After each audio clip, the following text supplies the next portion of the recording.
Olá pessoal, meu nome é Luciano Brum e o objetivo desse vídeo é apresentar como realizar uma análise exploratória de dados utilizando o ambiente Jupyter e a linguagem R. Os dados que serão aqui apresentados serão da produção leiteira gaúcha e brasileira. Primeiramente eu vou apresentar para vocês onde que a gente pode obter esses dados, tá? Basicamente a gente pode obter os dados da produção leiteira na Sidra, que é o sistema IBGE de recuperação automática. Neste ambiente a gente consegue obter diversos tipos de informações sobre a indústria e o comércio no Brasil, tá? Mas o nosso foco vai ser a análise da pecuária leiteira. E para isso a gente tem aqui duas bases de dados interessantes, que é a pesquisa da pecuária municipal, em que a gente tem aqui a coleta de dados anualmente, né? São dados anuais, e a gente tem também os dados do censo agropecuário, em que a gente tem a coleta de dados a cada 10 anos, mas são dados bem mais detalhados do que os da pesquisa pecuária municipal. Então a gente vai utilizar essas duas bases de dados. Se a gente observar aqui o primeiro trecho de código, a gente faz uma leitura de uma planilha, né? de uma base de dados no formato CSV, em que o nome da tabela é tabela 74. Tá? Então, onde é que a gente pode encontrar essa tabela 74? Bom, aqui eu já abri aqui a pesquisa pecuária municipal, e essas tabelas elas podem ser encontradas aqui, ó, neste campo tabelas, e aqui a gente pode encontrar a tabela 74. Que é a produção de origem animal por tipo de produto. E aí tem o histórico e o nível territorial dessas informações. Então a gente pode clicar aqui para ter um acesso mais detalhado a essas informações. E é a partir daqui que a gente seleciona as informações de interesse para fazer o download no formato de planilha. Então aqui é produção de origem animal. Selecionamos o produto, que é o leite. Ele está na escala de 1000 litros. E nós temos aqui o período que a gente quer realizar a análise. No caso, a gente quer toda a série histórica, né?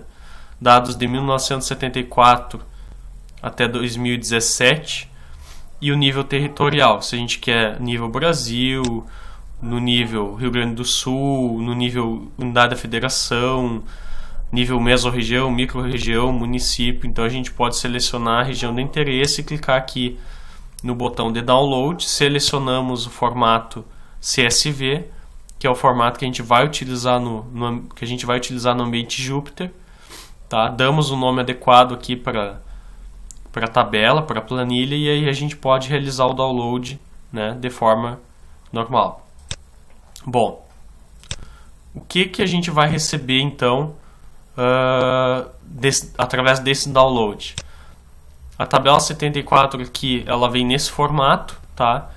Nós selecionamos aqui apenas dados do Brasil, produção leiteira no Brasil todo, e a produção leiteira gaúcha só no Rio Grande do Sul, e todo o seu histórico.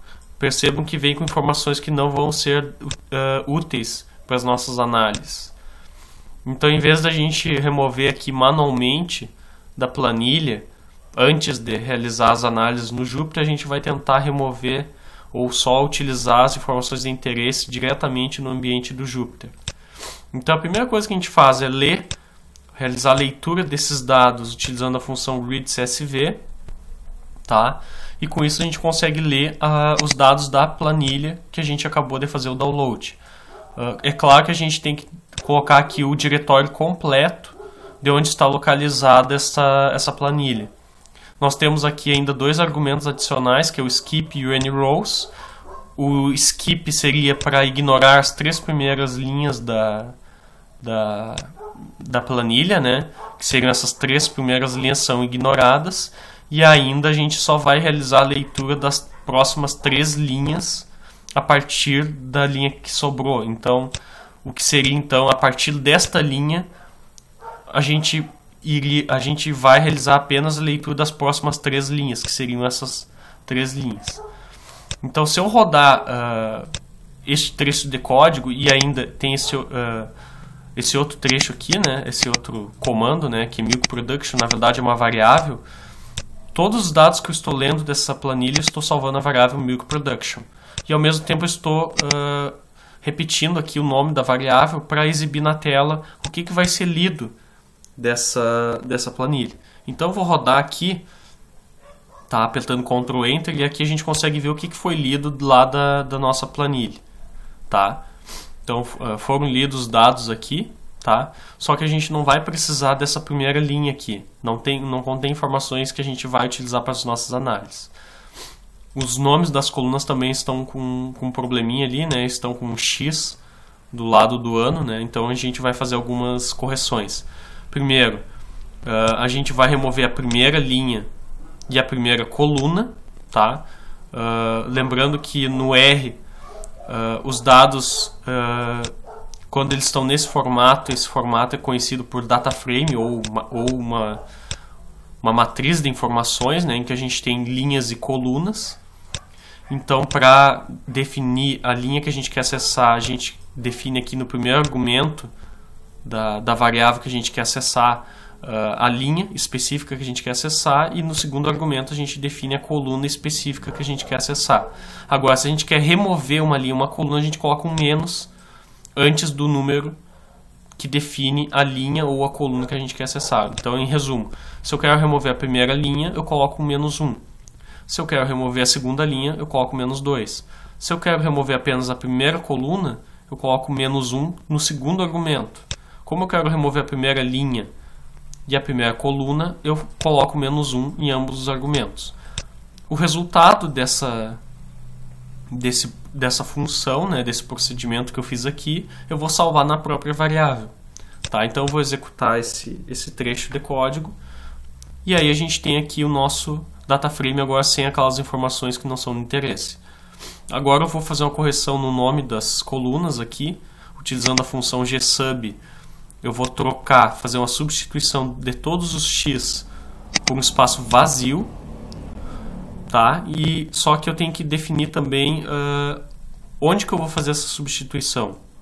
Eu vou fazer essa substituição dos x por uma string vazia nos nomes das colunas da variável milk production, do data frame milk production. Tá? Então eu faço essa substituição e salvo nos nomes das colunas da própria variável. Tá? Então eu tenho que fazer esse procedimento para salvar o que eu fiz, né?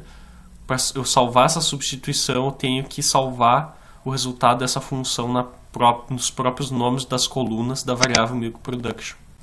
Então eu já exibo aqui na tela o resultado dessa função, tá?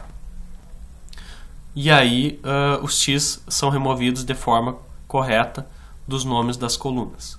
Bom, agora para realizar as análises de uma forma adequada, eu vou transformar esse data frame num novo formato em que a gente vai ter apenas 3 colunas. A coluna Brasil ou produção brasileira, em que a gente vai ter a produção de leite no Brasil, uma outra coluna em que a gente vai ter a produção de leite no Rio Grande do Sul, e uma outra coluna em que vai ser o ano em que foi produzido essa produção leiteira, né, tanto no estado como no Brasil. Então, para fazer isso, primeiro eu tenho que recuperar a informação dos anos. Os anos estão nos nomes das colunas, então nos nomes das colunas eu tenho que, além de selecionar eles, eu tenho que converter para o tipo inteiro e salvo uma variável anos. Para selecionar os dados da produção brasileira, que é os dados da primeira linha, eu seleciono a variável milk production, que é o nosso data frame, e seleciono todas as colunas, tá? Quando eu não coloco nenhum argumento, é sinal que eu estou selecionando todos. Então, como é o segundo argumento aqui que está sem nada, então eu seleciono todas as colunas, mas apenas a primeira linha. O que eu faço com essas informações, né? Eu transformo para o tipo caractere e para o tipo numérico, tá? É uma conversão que é necessária aqui para transformar esses dados aqui para o formato numérico, e salvo na variável Brazilian Milk, que seria a produção de leite brasileira. O procedimento é realizado da mesma forma aqui para a produção gaúcha, só que são lidos os dados da segunda linha. E por fim eu uso a função aqui DataFrame e crio um novo DataFrame utilizando essas 3 colunas contendo essas informações aqui para criar o nosso DataFrame, salvo na variável data e já exibo na tela. Então quando eu executar esse trecho aqui de código, a gente consegue ver aqui numa coluna a produção brasileira, a produção gaúcha e os anos. Ok? Bom, aqui eu faço o carregamento de algumas bibliotecas para visualização de dados, tá? Muito utilizadas para visualização de dados, tá? Não vou entrar em muitos detalhes aqui, mas a gente vai ver mais adiante quais são as possibilidades que a biblioteca Plotly nos oferece. Aqui eu crio 2 modelos lineares para a gente tentar predizer a produção brasileira e a produção gaúcha com base no ano, tá?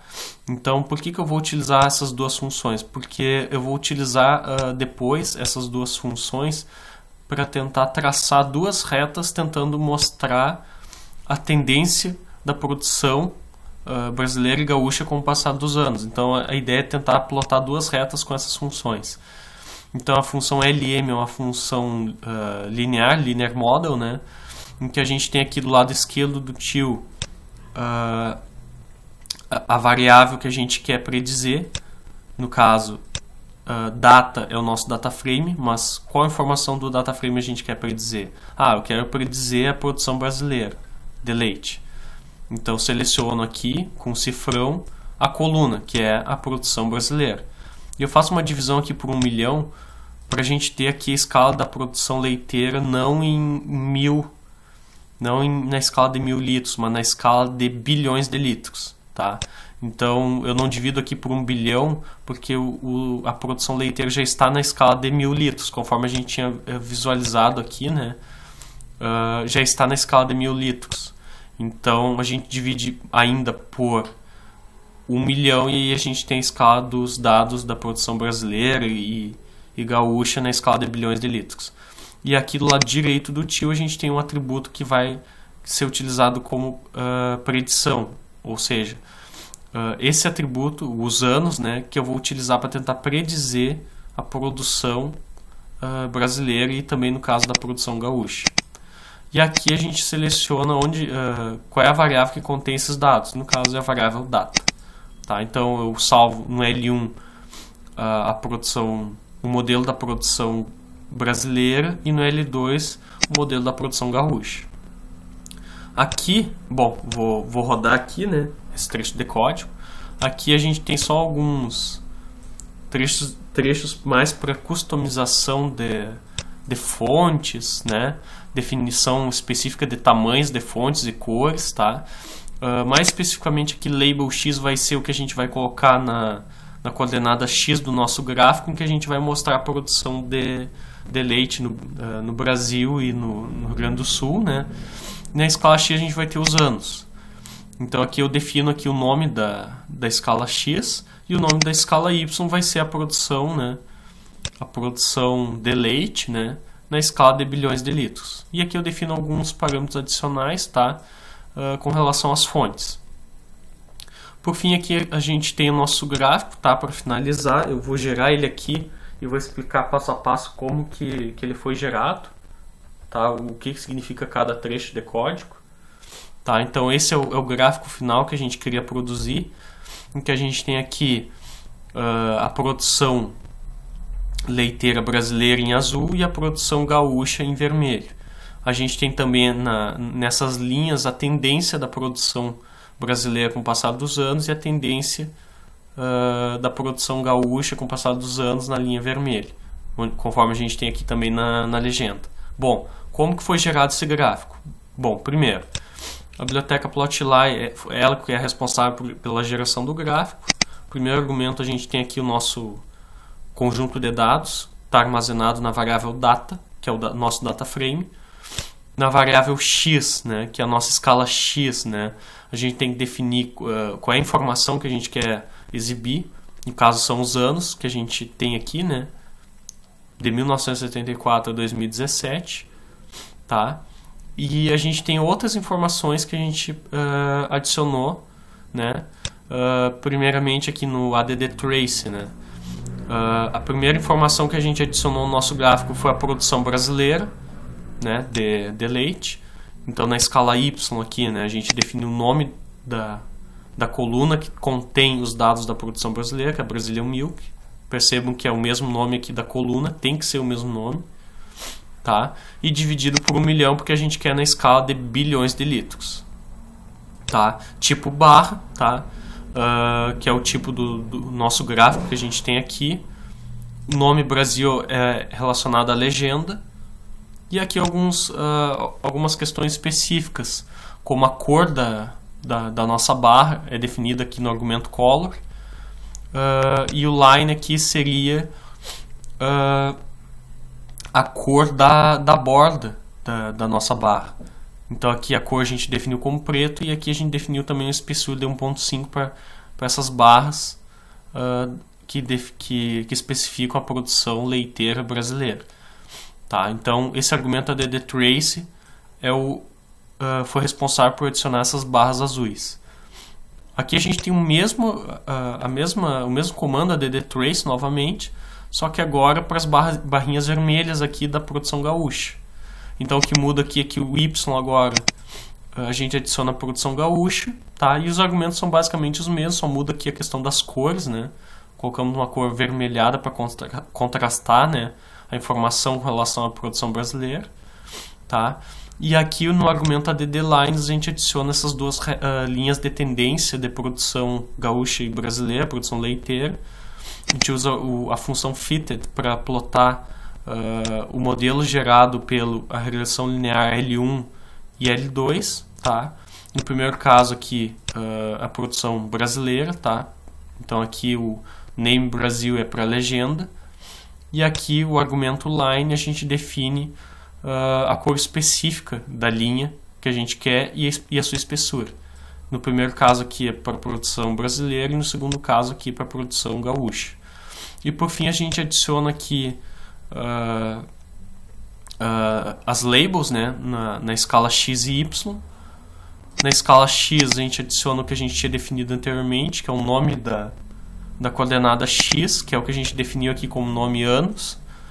E na escala Y, esse Milk Production aqui que a gente colocou aqui para orientar a pessoa sobre o que é essa informação na escala Y, a gente definiu aqui anteriormente, né, na variável label X. Então a gente simplesmente atribuiu o label X para o argumento X-axis, que é a coordenada X, e a gente atribuiu a label Y para o argumento Y-axis, né, que seria a coordenada Y do nosso gráfico. E com isso a gente tem como resultado esse gráfico interativo mostrando uma linear tendência, né, de crescimento, uma tendência linear de crescimento da produção leiteira brasileira e também gaúcha, uma tendência aproximadamente linear. Não é um modelo ideal, né, mas ele é bem aproximado de uma reta, né. Em alguns anos se produziu menos que o esperado, em alguns anos, nos anos né, entre 2010 e 2015, se produziu mais que o esperado. Pessoal, então basicamente é isso. Se vocês gostaram desse vídeo, desse tutorial, podem deixar um like, tá? Todos os códigos eu vou deixar disponível no meu GitHub. Todo esse tutorial também, a parte escrita também vai estar lá disponível, tá? A sequência desse tutorial vai ser postado agora num próximo vídeo. Obrigado.